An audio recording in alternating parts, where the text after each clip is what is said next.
Feminicídio indireto. Sabe o que é isso?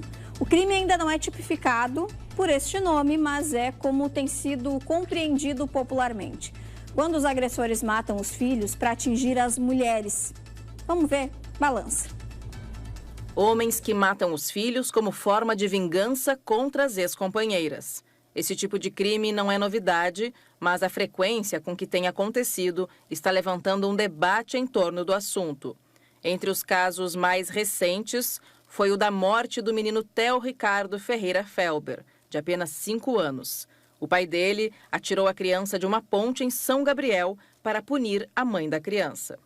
Em conversa com a Abigail por telefone, a mesma me relatou de que o Thiago ele nunca a agrediu fisicamente.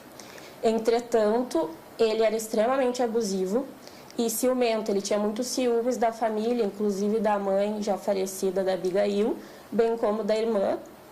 E ela também já me relatou situações em brigas de que ele, com raiva, socou a parede e também já jogou objetos no chão. E também uma discussão que eles tiveram quando ela ia sair de casa, ele destruiu um telefone dela. Outro caso recente foi a morte dos gêmeos Bernardo e Vicente Oliveira.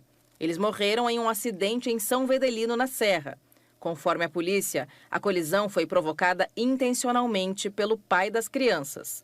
Os dois eram separados e a mãe tinha uma medida protetiva contra o homem. Segundo a coordenadora do Centro de Apoio de Enfrentamento à Violência contra a Mulher do Ministério Público do Rio Grande do Sul, o número de crianças que morrem vítimas de pais inconformados com a separação não é novidade. Aconteceram 2 fatos muito próximos um do outro e isso levantou um grande debate, porque ainda estava se tentando entender o que havia acontecido com aqueles 2 gêmeos, e aí aquele homem, ele joga a criança, joga o seu próprio filho de cima da ponte, ainda vivo, manda um áudio para a companheira dizendo que fez uma besteirinha, se não me engano foi algo assim que ele disse. Ele ainda relata no seu depoimento, como foi divulgado, de que a criança se agarrou nele e disse não, papai. Ou seja, isso veio mesmo causar uma grande indignação. Mas nós teremos agora no próximo mês, aqui em Alvorada, o julgamento de um caso que já faz algum tempo que aconteceu, e em que o pai matou os 4 filhos para se vingar da mãe, né? Então, assim, não é um caso isolado. A coordenadora do centro acredita que alguns casos de assassinato de crianças poderiam ser evitados se a palavra das mulheres não fossem colocadas em dúvida. Então, há uma grande dificuldade do sistema de justiça de acreditar nas mulheres. Quando uma mulher diz alguma coisa, ela tem que provar de inúmeras formas e reforçar que aquilo que ela está dizendo é verdade. Porque há um mito, que é o mito do mau marido, bom pai. Isso é um mito, isso não existe.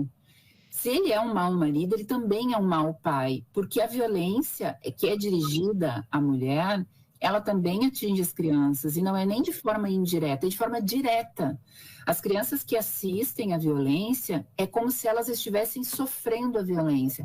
A área da psicologia explica que tanto as que assistem quanto as que apanham junto com a mãe têm os mesmos prejuízos psicológicos, sociais. Casos em que os homens agridem uma terceira pessoa com o objetivo de ferir a ex-companheira são classificados como violência vicária. E, normalmente, as vítimas são as crianças. A situação ocorre quando a agressão é direcionada para os filhos com a intenção de causar sofrimento ou ainda prolongar o controle sobre a mulher. Para a polícia, casos como esses exigem medidas severas, mas ainda são difíceis de serem evitados. Esses crimes são silenciosos e podem vir de uma faísca que foi acendida dentro de um relacionamento íntimo e a gente não tem acesso.